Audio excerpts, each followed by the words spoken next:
मिल्लत इस्लामिया के उलमाए बाबा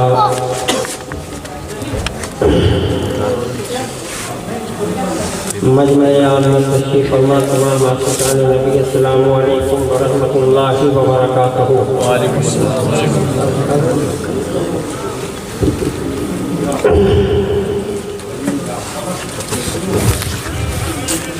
अल्हम्दुलिल्लाह, मुझे ऐसा लग रहा है कि जो इधर उधर खड़े ऊँचों में बैठे हुए हैं शायद उनसे ये बोलने की ज़रूरत न पड़े। जलसा कराने का मतलब ये नहीं है कि आप लोग जो है वो खड़े ही रहें। बेहतर है कि मजमे में आके आप लोग बैठे। और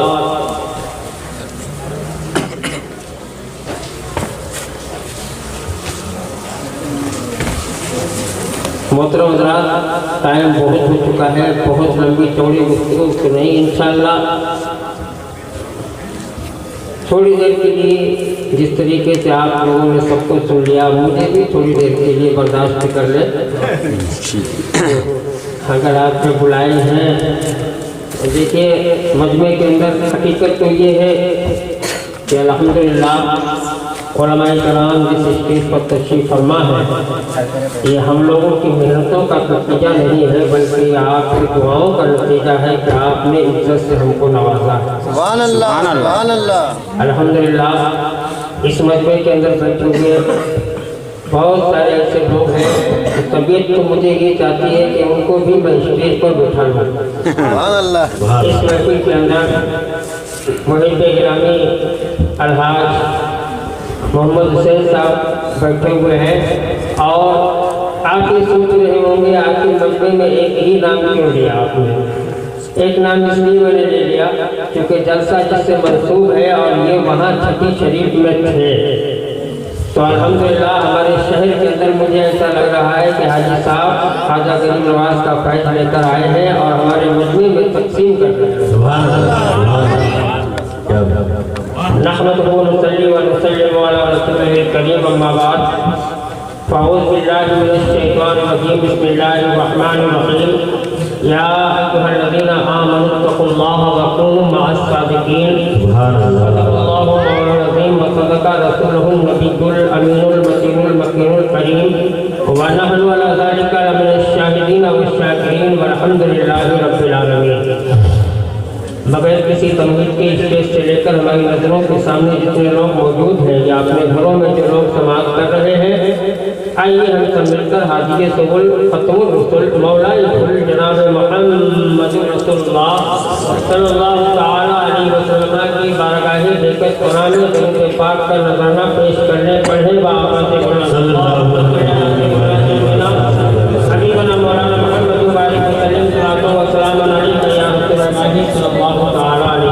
मोहतरम हज़रात, मेरी तबीयत ये चाह रही है कि आबरू अहले सुन्नत मुजद्दिद दीन व मिल्लत सैयदना शाह इमाम अहमद रज़ा खान फाज़िल बरेलवी रहमत व रिज़वान ने जो हमको ज़िंदगी जीने का तरीका सिखाया है, वहीं से मैं अपनी गुफ्तगू का आगाज़ कर दूँ और शुरू कर दूँ। सिर्फ दो शेर इंशाअल्लाह, और दो शेर के माध्यम थोड़ी देर के लिए गुफ्तगू। जिस शख्सियत के नाम से आपने इस जलसे को मंसूब किया है, खुदा की कसम इंसान को छोड़ दीजिए, ये वो नाम है कि जंगलों में दरिंदे और परिंदे भी जिसकी तस्वीर को पढ़ा करते हैं। आला हज़रत अज़ीमुल बरकत मुजद्दिद दीन व मिल्लत सैयदना शाह इमाम अहमद रज़ा का जब ज़बान बोली तो यही बोली, कलम उठा तो यही लिखा, लहिद में इश्क़ रुके शह का दाग लेके चले। लहिद में इश्क़ रुके शह का दाग लेके चले, अंधेरी रात सोनी थी चराग लेके चले। तेरे गुलामों का नक्शे कदम है राहे खुदा, तेरे गुलामों का नक्शे कदम है राहे खुदा, वो क्या बहक सके जो ये सुराग लेके चले। अभी आपके समझ में नहीं आया, इसलिए कि ये आला हज़रत क्या शान है, ये कोई आम शायर नहीं है। खुदा की कसम शेर शायरी अपनी जगह है, नाते मुस्तफ़ा गुनगुनाना इसका मकाम अपनी जगह है। फन शेरी है इकबाल अपनी जगह, फन शेरी है इकबाल अपनी जगह। ना कहने को अहमद रज़ा चाहिए, आला हज़रत के अशार पढ़े जाएं सुभान अल्लाह बोलो, ना समझ में आए तो भी सुभान अल्लाह बोल दिया करो। इसलिए क्या ये मैं आपके सामने अर्ज करता हुआ चलूं, उलमा के हवाले से जुमला दे रहा हूँ आपको। पूरी दुनिया का जायजा ले लीजिए, इस आसमान के नीचे, इस जमीन के ऊपर, घर से लेकर बाहर, मार्केट में, गलियों में, बाजारों में, शहरों में, उलमा की तवज्जो चाहता हूँ, थोड़ी तवज्जो देंगे। आला हज़रत के शेर की मैं तशरीह बयान कर रहा हूँ। सारी दुनिया का जायजा ले लीजिए, इंसान कितना ही खूबसूरत हो, लेकिन अगर चेहरे पर दाग आ जाए तो जमाना कह देता है अच्छा तो है, मगर चेहरे पे उसके दाग नजर आ रहा है। आप बाजार के अंदर गए, आप मार्केट के अंदर गए और जाने के बाद आपने एक सेब को उठाया, उसके हुस्न को देखा, उसकी खूबसूरती को देखा, उसके रंग को देखा और देखने के बाद जब आपकी नजर में एक दाग आया तो आपने उसको रख दिया। जब दुकानदार ने पूछा, उठाया, बहुत खुशियों से था, रख रहे हो तो नाराज हो गए हो, कहने लगे रंग तो अच्छा है, रूप तो अच्छा है, लेकिन इसमें दाग है जो इसकी कद्र मंजिलत को घटा रहा है। पता ये चला कि इंसान के चेहरे पर दाग आ जाए तो उसका हुस्न खराब हो जाया करता है। अगर किसी फल में दाग आ जाए तो उसका हुस्न बर्बाद आ जाया करता है, उसकी कीमत कम हो जाया करती है। उलमा की तवज्जो चाहता हूँ, मगर इसी कायनात में एक ऐसा दाग है, जब वो लग जाता है तो इज्जत को बढ़ा दिया करता है, शोहरत को बढ़ा दिया करता है, मकाम को बढ़ा दिया करता है। अब आप सोच रहे होंगे ये कैसा दाग है, तो आइए अगर इस दाग को पूछना है, सिद्दीक़ अकबर से पूछो, उमर फारूक से पूछो, उस्मान गनी से पूछो, मौला अली मुश्किल कुशा से पूछो, सैयदुल शुहदा इमाम हुसैन से पूछो, गौसे आजम से पूछो, ख्वाजा अजमेरी से पूछो, बरेली के ताजदार से पूछो। सारी कायनात का वो बड़ी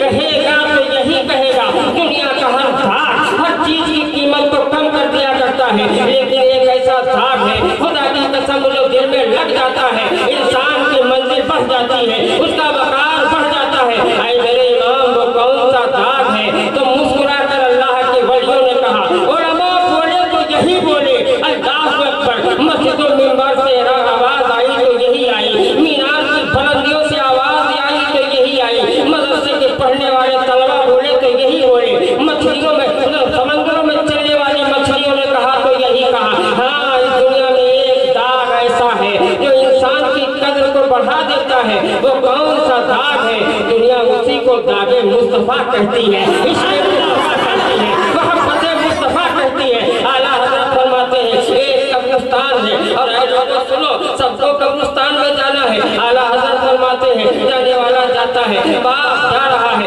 बेटा कांधा दे रहा है, कब्र में रख दिया गया, पट्टियां डाल दी गई, मिट्टी डाल दी गई, बेटा बाप को पीठ दिखा के जा रहा है, बाप बेटे को पीठ दिखा के जा रहा है, भाई ने पीठ घुमा दी और कह दिया गोया कि अब तेरा मकाम ये है, मेरा मकाम और है, जहाँ सारी मोहब्बतें टूट जाती हैं, जहाँ अंधेरा ही अंधेरा है। आला हज़रत फरमाते हैं इसीलिए तो लहद में इश्क़ रुख़ शहदाद लेके चले, अरे अंधेरी रात सोनी थी चाँद लेके चले। अब सुनो, नारे तकबीर, नारे रिसालत, हस्ती के आला हज़रत, हस्ती हस्ती करिया करिया, उलमाए अहले सुन्नत, नारे तकबीर। बहुत खूबसूरत, आगे बढ़ो। आला हज़रत फरमाते हैं अंधेरी रात है, सोनी रात है और सोनी कब्र है, अंधेरा है। अगर वहाँ कोई चीज काम आएगी तो इसके मुस्तफा काम आएगा, जो जगमगाता हुआ काम आएगा। लेकिन आइए एक चीज मैं आपके सामने अर्ज करूं, अपनी मोहब्बत ये कहती है, अपनी अकीदत ये कहती है, अपना प्यार ये कहता है कि जब मेरा नबी कब्र में जलवावार होगा तो हम सुन्नियों का काम क्या होगा, हमारा आका जब आएगा तो हम गुलामों का काम क्या होगा। सुनो, सारी दुनिया के अंदर ऐलान है, कहीं पर भी तुम फतवे लगा दो, कहीं पर भी तुम रोक दो, लेकिन न तुम्हारा फतवा काम आएगा, न तुम हमें रोक सकते हो। अरे खुदा की कसम सुनो तो सही, हमारा अकीदा ये है, ये दुनिया क्या चीज है, ये मकानात क्या चीज है। कब्र में मेरा जब नबी जलवा लाएगा तो हम गुलामाने रज़ा है, खड़े होकर पढ़ेंगे मुस्तफा जाने रहमत पे लाखों सलाम, मुस्तफा जाने रहमत पे लाखों सलाम, शमे बस में हिदायत पर लाखों सलाम। हम घरों में पैदा होते हैं तो अपने बच्चों को यही तलकीन करते हैं, सब भूल जाना मगर रज़ा का सलाम नहीं भूलना, रज़ा का सलाम नहीं भूलना। मस्जिद रहे तो बैठ कर ऐलान करो, स्टेज पर बैठो तो बैठ कर ऐलान करो, रज़ा वो है जब गुलामियत को चीखने चलाना शुरू करता है खुदा की लर्जा पर अंजाम हो जाया करती है। कोई हमें क्या रोकेगा, कोई हम पर क्या फतवे लगाएगा, और कोई हमें न रोक सका है न रोक सकेगा। हमने दुनिया में भी पढ़ा है और हम सुनो कब्र में भी पढ़ेंगे। हमारी तो शान ये है जब हम अदालत के कुर्सी के सामने मैदान महशर में होंगे और रब ने अगर ये फरमा दिया, बताओ हमारे बंदों क्या लेकर आओगे, हम गुलाम यही कहते जाएंगे। आका आगे आगे होंगे, लिवाउल हम्द हाथ में होगा, साए में सब होंगे, जुबान पर यही होगा मुस्तफा जाने रहमत पे लाखों सलाम, समय में हिदायत पर लाखों सलाम। हाजी साहब बैठे हुए, मजमे में सारे लोग बैठे हुए हैं, उलमा बैठे हुए। आज एक बात कर रहा हूँ, अजमेर की बात चलो करते हैं। अजमेर में एक दरवाजा है जिसको जन्नती दरवाजा कहा जाता है। जन्नती दरवाजे का मतलब क्या है? इसका मतलब साफ तौर पर यह है कि जो उस दरवाजे के अंदर दाखिल हो जाएगा गोया के जन्नत में चला जाएगा। लेकिन ये दावा है, इसकी दलील भी तो चाहिए। ये जन्नत के दरवाजा बना कैसे है, ये जन्नती दरवाजा हुआ कैसे है, इस जन्नती दरवाजे की हकीकत क्या है? और वहाँ बैठे हुए तवज्जो चाहता हूँ, आप मान लेंगे, सब मान लेंगे। लेकिन अगर कोई खड़े रहकर कहे ख्वाजा कब्र में पहले गए थे, कब्र अनवर बाद में बनी है, दरवाजा बाद में बना है, फिर ये जन्नती दरवाजा हुआ कैसे, आखिर कब से हुआ है? अल्लाह अकबर। तो सुनो, ख्वाजा के जमाने में जन्नती दरवाजा नहीं था, बख्तियार काकी के जमाने में जन्नती दरवाजा नहीं था। ये जन्नती दरवाजा बना कब से है? आओ मैं आपके सामने आज करता हुआ चलो। जो पूरे हिंदुस्तान पर राज करे उसको कहते हैं मेरा ख्वाजा, और जो दिल्ली पर राज करता है दुनिया उसको निजामुद्दीन महबूब इलाही के नाम से याद करती है। यही निजामुद्दीन महबूब इलाही है। आप उस्ताद फरमाते हैं जब ख्वाजा की बारगाह में हाजिर हुए, हाजिर होने के बाद फातिहा पढ़ी, फातिहा पढ़ने के बाद बैठ के मुराकिबा करने लगे। जानते हैं आप मुराकिबा क्या हुआ करता है? लफ्ज़ मुराकिबा आपने बहुत सुना होगा। फला बुजुर्ग ने मुराकिबा किया है, फला बुजुर्ग ने मुराकिबा किया है। बुजुर्ग ही मुराकिबा नहीं करते हैं, आप चाहें तो आप भी मुराकिबा कर सकते हैं, आप भी मुराकिबा कर सकते हैं। मुराकिबे का मतलब ये हुआ करता है कि जिधर साहिब मज़ार का चेहरा है उनके चेहरे के सामने बैठ जाओ, और बैठने के बाद अदब के साथ जैसे नमाज में जो कायदा किया जाता है बैठा जाता है, ऐसे ही बैठो। बायां हाथ नीचे रखो, दायां हाथ ऊपर रखो, और ऊपर रखने के बाद आंखों को बंद करो, और आंखों को बंद करने के बाद बैठ जाओ। और मुराकिबा इसको कहते हैं। अपने पीर के चेहरे को जहन में लाओ। हमारा पीर के होंठ ऐसे थे, हमारे पीर की नाक ऐसी थी, हमारे पीर की पेशानी ऐसी थी। अल्लाह अकबर। महबूब इलाही निजामुद्दीन है, बैठे हुए हैं मुराकिबे में। और जब मुराकिबे से आंख खोली तो लोग सामने मौजूद थे। महबूब इलाही कहते हैं लोगों मैं तुम्हें एक बात बताऊं। लोगों ने कहा हुजूर जरूर बताइए। कहा बात ये है, मसला ये है, अभी जब मैं मुराकिबे में बैठा था तो मैंने ये देखा, ये जो दरवाजा सामने नजर आ रहा है, इस दरवाजे में अल्लाह के नबी तशरीफ लाए हैं, अल्लाह के नबी तशरीफ लाए हैं, अल्लाह के नबी तशरीफ लाए हैं। और इस शान से तशरीफ लाए हैं कि दाईं तरफ इमाम हसन है, बाईं तरफ इमाम हुसैन है। अल्लाह अकबर। सब्र के सरदार का नाम हसन है और शहीदों के सरदार का नाम हुसैन है, और अंबिया के सरदार का नाम इमामुल अंबिया मुहम्मद रसूलुल्लाह है। नारे तकबीर, नारे रिसालत, वसल के आला हज़रत, बस्ती बस्ती करिया करिया, उलमाए हैं सुन्नत, नारे तकबीर, नारे रिसालत, सुभान अल्लाह। और हज़रत महबूब इलाही निजामुद्दीन आगे बढ़ते हैं, कहते हैं मैंने ये देखा अल्लाह के नबी है, एक तरफ हसन है, एक तरफ हुसैन है। अल्लाह अकबर। मैंने ये कहा सब्र का सरदार एक तरफ है, शहादत का सरदार एक तरफ है, और अंबिया का सरदार भी है। हज़रत महबूब इलाही कहते हैं अल्लाह के नबी ने इधर देखा उधर देखा, कहा है हसन सुन, आए हुसैन तुम भी सुनो। ये जो दरवाजा है इस दरवाजे से हम निकल रहे हैं, इस दरवाजे से जो भी निकलता चला जाएगा वो अमान पाता चला जाएगा, अमान पाता चला जाएगा। अल्लाह अकबर। महबूब इलाही ने कहा जानते हो नबी की ज़बान अमान कहती है, और तुम्हारी ज़बान में ये होना चाहिए जो जो इस दरवाजे में दाखिल होगा वो जन्नत के अंदर चला जाएगा, जन्नत में चला जाएगा। अल्लाह अकबर। उसी दिन से इसी को जन्नती दरवाजा कहा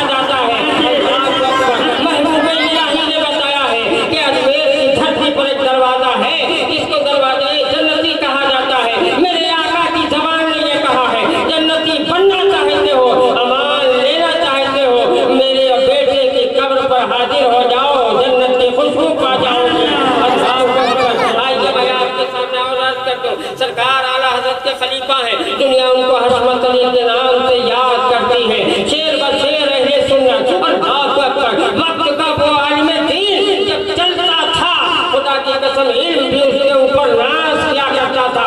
आला हजरत के रूहानी बेटे सैयद आला हजरत के रूहानी बेटे अल्लामा हशमत अली खां है। अल्लाह अकबर। एक मरतबा आप अजमेर गए और हाजिरी देने के बाद जब आप वापस आए, आप खुद अपने कलम से लिखते हैं, इसलिए आपने आगे लिखा कि मैंने हाजिरी दी। हाजिरी देने के बाद स्टेशन पर आया तो स्टेशन पर आने के बाद कुछ लोग वहाँ खड़े थे। कौन से लोग थे? ये वो लोग थे जो मजार का मजा नहीं जानते हैं, मजार का जायका नहीं जानते हैं, मजार का पावर नहीं जानते हैं। अल्लामा हशमत आगे लिखते हैं, उन्होंने मुझे देखा, मेरे करीब में आ गए और आने के बाद मेरा जिस्म सूंघने लगे। मैंने कहा क्या कर रहे हो? जानते हो ये कौन सा? ये वो बदअकीदा लोग थे जिनको हम देवबंदी और वहाबी के नाम से याद करते हैं। अल्लामा हशमत अली कहते हैं मेरा जिस्म सूंघने लगे। मैंने पूछा जिस्म क्यों सूंघ रहे हो? कहा हम जिस्म इसलिए सूंघ रहे हैं, हमने सुना है कि जिसकी बारगाह से आप आ रहे हैं वहाँ एक जन्नती दरवाजा है, आप जन्नती दरवाजे में गए होंगे। आपने कहा क्यों नहीं गया?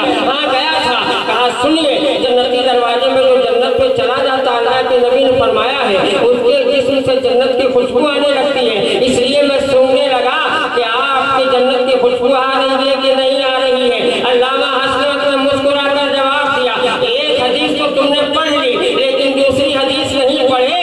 कहा दूसरी हदीस क्या है? कहा उसी नबी ने जहाँ इरशाद फरमाया है कि जन्नती जब जन्नत पे जाएगा तो उसके जिस्म से जन्नत की खुशबू आएगी, वहीं पर नबी ने ये भी फरमाएगा लेकिन जन्नत की खुशबू जन्नती को मिलेगी, जहन्नमी को नहीं मिल सकती है, जहन्नमी को नहीं मिल सकती है।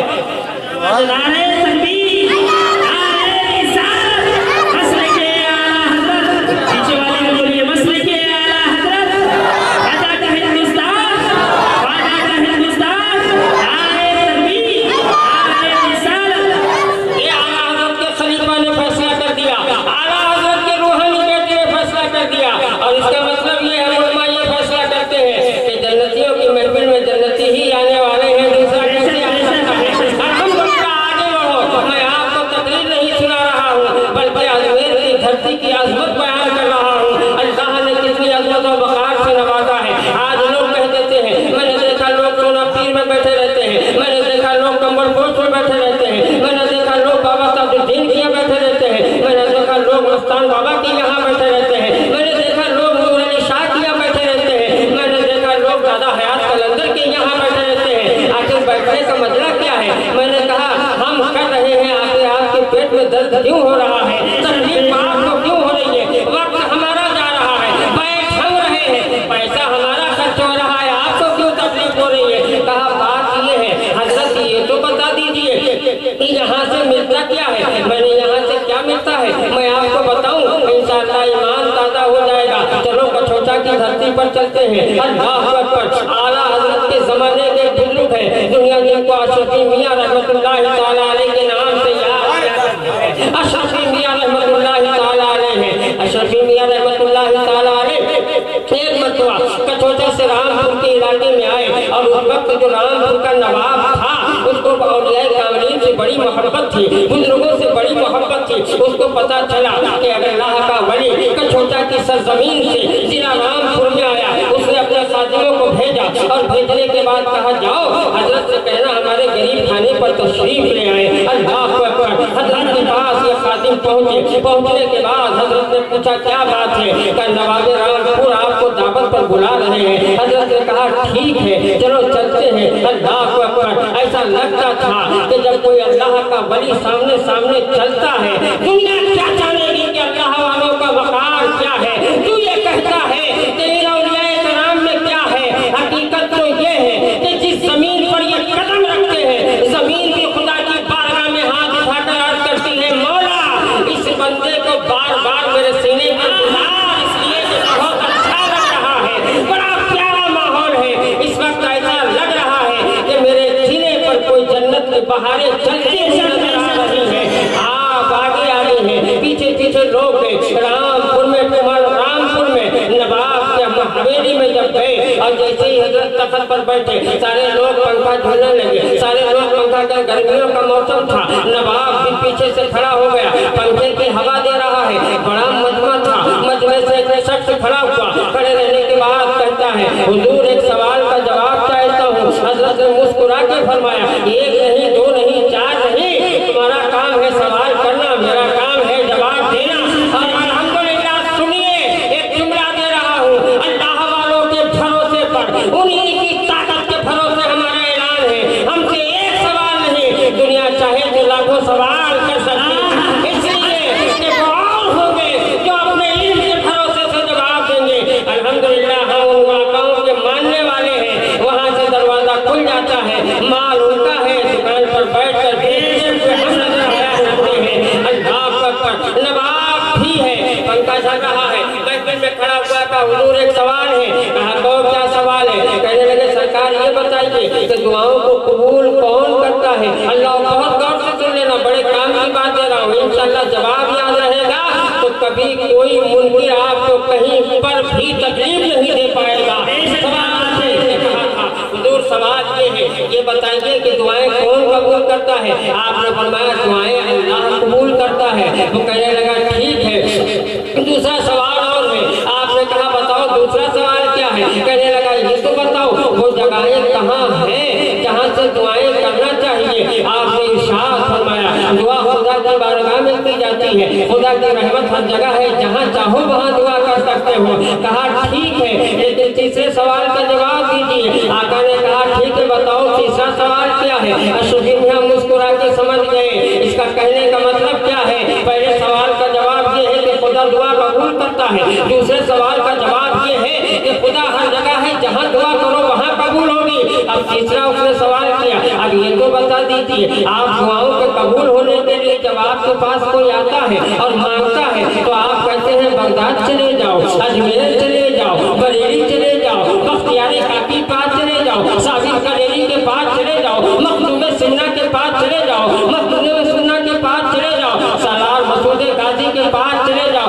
जब अल्लाह हर जगह दुआओं को कबूल करता है तो आप हमें बगदाद क्यों भेज रहे हैं? आप हमें मदीने क्यों भेज रहे हैं? आप हमें यहाँ क्यों भेज रहे हैं? आप नागपुर क्यों भेज रहे हैं? आप सोनापीर क्यों भेज रहे हैं? हजरत ने कहा ठीक है, वो दूर बैठा हुआ था, हजरत ने उसे बुलाया और बुलाने के बाद करीब में बिठाला। जब थोड़ी देर बैठा रहा, थोड़ी देर बैठा रहा, हजरत ने कहा फिर चले जाओ दूर, फिर उठा फिर चला गया। हजरत ने कहा तकलीफ न हो तो फिर आ जाओ। अल्लाह अकबर, एक मरतबा दूर से करीब आया, फिर करीब से दूर गया। हजरत ने कहा कुछ समझ में आया? कहने लगा कुछ भी बहुत गौर से सुन लेना, इंशाअल्लाह ईमान ताज़ा हो जाएगा, तबीयत पाक हो जाएगी। अगर आप सरकार ख्वाजा गरीब नवाज कॉन्फ्रेंस में आए हैं, एक जुमला लेके चले जाओ, इंशाअल्लाह जन्नती भी हो जाओगे और जन्नत की पहाड़ भी हो जाओगे। सारे तकबीर, नारे रिसालत, मसले आला हजरत ख्वाजा का हिंदुस्तान। हजरत ने इरशाद फरमाया कुछ समझ में आया? कहने लगा कुछ भी समझ में नहीं आया। कहा बैठ कर समझाता हूँ। जब वो बैठ गया, हजरत ने फरमाया जब तू दूर था तो क्या था और करीब में था तो क्या है? कहा मतलब समझ में नहीं आया। हजरत फरमाते जब करीब में था तो ये जो पंखे की हवा थी तुझे मिल रही थी कि नहीं मिल रही थी? कहने लगा हाँ हजरत पंखे की हवा मिल रही थी। और जब तू दूर गया, कहा दूर गया तो पंखे की हवा नहीं मिल रही थी। कहा कुछ समझ में आया? कहा सरकार अभी भी समझ में नहीं आया। कहा सुन, ये पंखा डुलाने वाला जो खड़ा है ये शहर रामपुर का नवाब है। ये पंखा किसके लिए झल रहा है? कहा आपके लिए झल रहा हूँ, हवा आपके लिए है। लेकिन जब पंखे की हवा मेरे लिए आई तो मेरे सत्ते में तुझे भी मिलती रही, मेरे सत्ते में तुझे भी मिलती रही, मेरे सत्ते में तुझे भी मिलती रही। करीब में आया, पंखे की हवा मिल गई, दूर चला गया, पंखे की हवा नहीं मिली। अजमेर इसीलिए भेजता हूँ कि वो धरती ऐसी है सुबह से लेकर शाम तक वहाँ रहमत खुदा बरसती रहती है।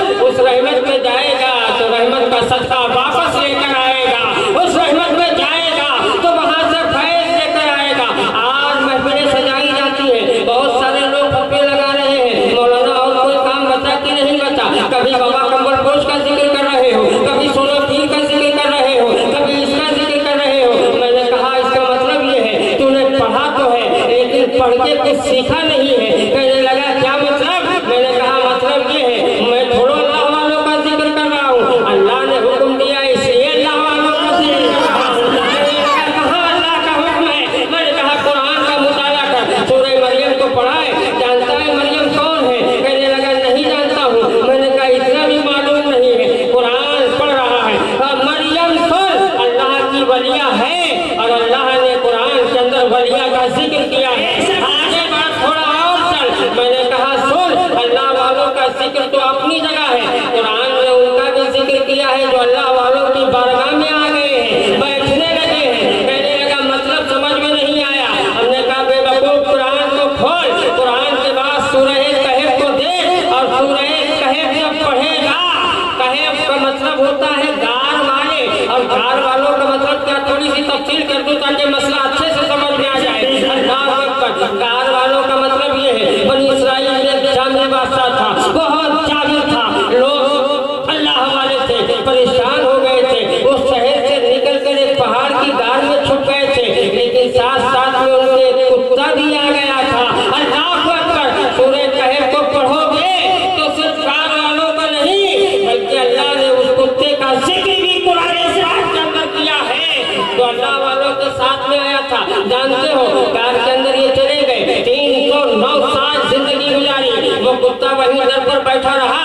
कुरान ने उसके बैठने का तरीका भी बताया है। रब इरशाद फरमाता है कहफ वालों के यानी गार वालों के पास जब कुत्ता बैठा, अपने हाथों को फैलाकर बैठा, अपने सर को रखा। मैंने ये देखा दीवाने जब पहुंचते हैं ख्वाजा की चौखट पर, आंखों को बंद कर लेते हैं, हाथों को हाथ में रख लेते हैं, बड़ी अच्छे से बैठ जाते हैं। लेकिन आओ मैं आपके सामने एक चीज अर्ज करता हुआ चलो, मसला दे रहा हूँ। दुनिया कहती है अजमेर से क्या लाए हो, बगदाद से क्या लाए हो, ताजुद्दीन की बारगाह से क्या लाए हो, कंबलपोश से क्या लेकर आए हो। अरे सुन, मैं कंबलपोश से ये लेकर आया हूँ, जब तक टिके न थे तो कोई पूछता न था, जब तक टिके न थे तो कोई पूछता न था, और तुमने खरीद कर मुझे अनमोल कर दिया।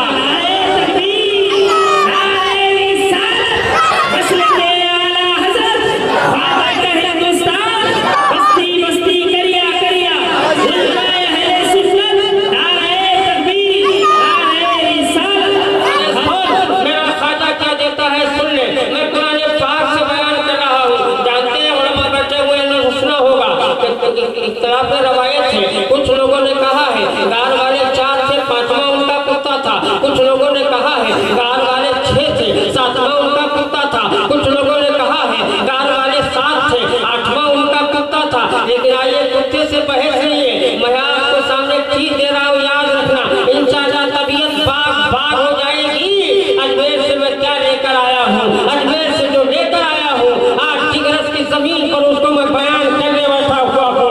आओ मैं आपके सामने अर्ज कर दूं, जानते हो यही कुरान कहता है, कुरान की तफसीर कहती है दुनिया में कोई ऐसा कुत्ता नहीं है जन्नत में चला जाए, एक ऐसा कुत्ता है जो जन्नत में जाएगा। दुनिया में कितने बड़े बादशाहों के कुत्ते हो गए, बड़ी बड़ी इमारतों पर रहने वाले, हवाई जहाज में भी आज कुत्ता सफर कर रहा है, ट्रेनों में भी कुत्ता सफर कर रहा है। बड़े दर्द की बात है, इंसान भूखा घूम रहा है मगर हराम की दौलत कुत्ते खाते चले जा रहे हैं। हराम की दौलत, एक गरीब मोहल्ले में भूखा सो रहा है मगर रईस को नजर नहीं डालता है, और नेता चलता है तो एसी में एक टिकट इसका होता है, दूसरा इसके कुत्ते का हुआ करता है। दुनिया कहने पर मजबूर हो गई है, कुत्तों का माल कुत्ते ही खाते रहेंगे, हराम का माल हराम नहीं खाते रहेंगे। तेरा रिस्क ऐसा है कि हराम में जाएगा तो तेरा रिस्क कुत्ते ही खाएंगे। मदीने वाले की अता वो है जो हम गरीब खाते चले जा रहे हैं। आका की अता ये है, अरे दुनिया को छोड़ दो, गरीब नवाज को ले लो, रईसों को सब दे देते हैं, गरीबों को तो गरीब नवाज ही देता हुआ नजर आ रहा है। और इंशाअल्लाह क़यामत तक देता रहे, गीत गाओ जन्नत मिलेगी। जानते हैं आप कुत्ते को, वो है असहाब कहफ का कुत्ता जिसका कुरान में जिक्र आया है, रब इंसानी शक्ल में उसको जन्नत में दाखिल कर देगा। अब मैं उनसे कहता हूँ जो वकार जो मज़ारों के वकार को नहीं पहचानते, अरे मियाँ कुरान को पढ़ो और समझो, कुरान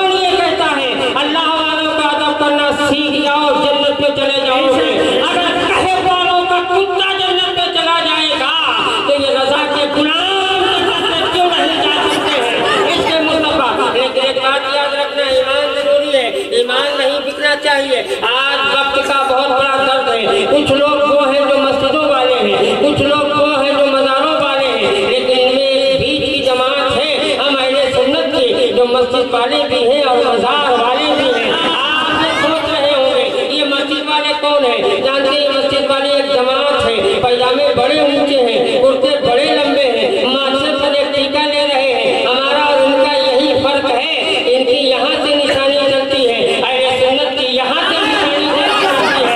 तुम्हारा इश्क माथों पर टपक रहा है, हमारी मोहब्बत दिल से चला करती है। आज मैं आपके सामने एक बात अर्ज कर दूं, इनका एक ही मतलब है, बाजार छोड़ो मस्जिद में चलो, दुकान छोड़ो मस्जिद में चलो, घर छोड़ो मस्जिद में चलो, सब कुछ छोड़ दो मस्जिद में चले जाओ। मैंने कहा तुम्हारा काम तो अच्छा है, लेकिन एक बात बताओ, अल्लाह के घरों में जाओगे तो अल्लाह वालों के घरों में भी तो जाना चाहिए, वहाँ क्यों पाबंदी लगा रहे हो? हमारा अकीदा ये है हम अल्लाह के घर में भी जाएंगे और सुनो साथ ही साथ अल्लाह वालों के घर में भी हम जाएंगे।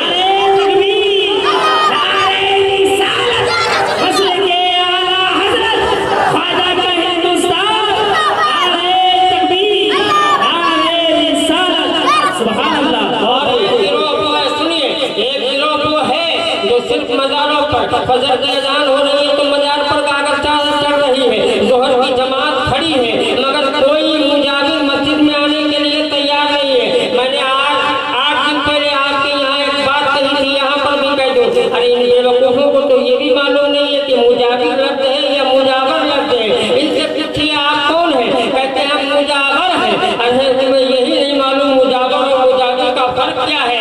फिर मुजाहिर किसको कहते हैं? मैंने एक दिन पहले पहले आपके यहाँ शहर में बोल के गया, मुजाहिर मतलब हुआ करता है लफ्ज़ जारूब है, जारूब का मतलब होता है झाड़ू लगाने वाला, झाड़ू, और मुजाहिर का मतलब होता है खिदमत करने वाला। तुझे यही नहीं मालूम है कि मुजावर लफ्ज़ है या मुजाहिर लफ्ज़ है? तूने तो ये सीखा है कि चादर को बेचा जाए कमाया जाए, अगरबत्ती को बेचा जाए कमाया जाए, चीनी बेची जाए कमाई जाए। अबे सुन जोर, तेरा अकीदा ये है तो मजार से भी चादर नहीं लगाता है, इधर से आई और इधर वापस चली जाया करती है। अगर सुन ले, याद रखना, जो अल्लाह के घर को भूल कर सिर्फ मज़ारों पर चलेगा वो भी गुमराह है, और जो मज़ारों को छोड़कर सिर्फ अल्लाह की तस्वीर बयान करवाएगा वो भी गुमराह है।